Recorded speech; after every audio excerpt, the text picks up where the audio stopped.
बिस्मिल्लाहिर्रहमानिर्रहीम। अस्सलाम वालेकुम। कैसे हैं आप? उम्मीद है कि बिल्कुल ठीक होंगे। अल्लाह ताला से दुआ है कि वो हमेशा आपको खुशबाश और हंसता मुस्कुराता रखे। प्यारे प्यारे बहन भाइयों, आज जो मैं रेसिपीज लेकर आई हूँ वो है पालक का पकौड़ा रेसिपी। पालक के पकौड़े तो हर कोई बना सकता है, लेकिन पालक के पकौड़े को क्रिस्पी और टेस्टी बनाने का राज बहुत कम लोग जानते हैं। तो आज की वीडियो में मैं आपको बताऊंगी कि पालक के पकौड़े को कैसे मज़ेदार और क्रिस्पी बनाया जा सकता है। तो आइए शुरू करते हैं अपनी आज की रेसिपी।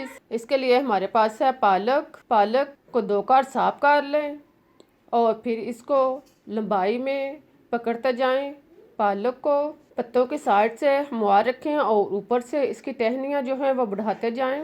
अब इसकी टहनियों को काट कर अलहदा कर लें। इसकी टहनियों को काट कर एक साइड पर रख दें और पत्तों को बारीक काटना शुरू करें। ख्याल रहे कि आप पत्तों को जितना बारीक काटेंगे इतना ही पालक का पकौड़ा जो है वह मज़ेदार और क्रिस्पी बनेगा। इसको इस तरह का बारीक काट लें। करीबन 2 से 3 कप या जितने आप पकौड़े बनाना चाहते हैं इतने आप पालक काट लें और फिर इसको एक बाउल में डाल दें। पालक को काटने के बाद एक साइड पर रख दें। फिर एक अदद आलू लें। आलू जो है वो लंबाई की साइड का होना चाहिए। दरमियाने साइज का एक अदद आलू लें और इसका छिलका उतार लें। आलू से पालक जो है वो 2 से 3 गुना ज़्यादा होना चाहिए। आलू का छिलका उतारने के बाद अब इसको बारीक काट लें, लेकिन बेहतर यह है कि आप इसको क्रश कर लें। आप इसको बड़ा बड़ा क्रश कर लें। इससे पकौड़े जो है वो मज़ेदार और क्रिस्पी बनेंगे और ये बहुत ही आलू जो है वो लंबाई में बारीक काटा जाएगा। देखें, इस तरह इसको क्रश करते जाएं।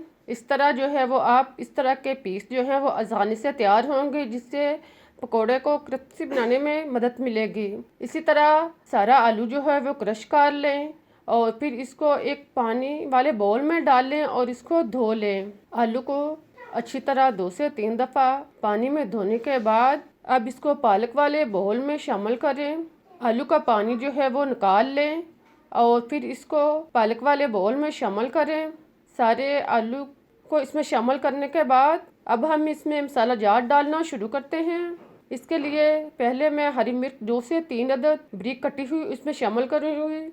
हरी मिर्च डालने के बाद अब इसमें नमक 1 से 1.5 चम्मच या आप टेस्ट के मुताबिक यूज़ कर सकते हैं। नमक डालने के बाद अब इसमें सुरख मिर्च दानेदार 1 चम्मच इस्तेमाल करें। ये भी आप टेस्ट के मुताबिक यूज़ कर सकते हैं। इसके बाद इसमें हल्दी पाउडर आधा चम्मच शामिल करें और फिर खुश्क धनिया साबुत 2 चम्मच इसको साफ़ कर लें और फिर हाथ पर रख कर 2 से 3 दफ़ा मिसल कर इसमें शामिल करें। खुश्क धनिया डालने के बाद अब इसमें ज़ीरा साबुत 1 चम्मच शामिल करें और इसके बाद इसमें बेसन 1 कप शामिल करें। बेसन को डालने के बाद अब इसमें आधा रिक्वायर पानी शामिल करें। ख्याल रहे कि बेसन 1 कप डालने के बाद अगर आपको ज़रूरत महसूस हो तो आप बेसन जो है वो आधा कप और भी यूज़ कर सकते हैं। इसको पहले मिक्स करके आप देख लें। आप इसमें आधा कप बेसन और शामिल करें और फिर इसको खूब अच्छी तरह मिक्स करें। अब हमारा मसाला जार जो है वो तैयार हो चुका है। अब बेसन जो है बिल्कुल मुनासिब मकदार में है। बेसन ना ज़्यादा हो ना थोड़ा हो, बल्कि इस तरह का हो कि बस ये पालक जो है उसको जोड़ने में मदद मिले। अब ऑयल गरम करें और इसमें पकौड़े जो है वो डालते जाएं। ख्याल रहे कि पकौड़े इस तरह डालें कि मोटे ना हों, बल्कि इस तरह साइज़ के डालें कि ये बड़े बड़े और चौड़े चौड़े हों। जितने आप पकौड़े जो हैं वो चौड़ाई के साथ में डालेंगे इतना ही पकौड़ा जो है वो क्रिस्पी और मज़ेदार होगा।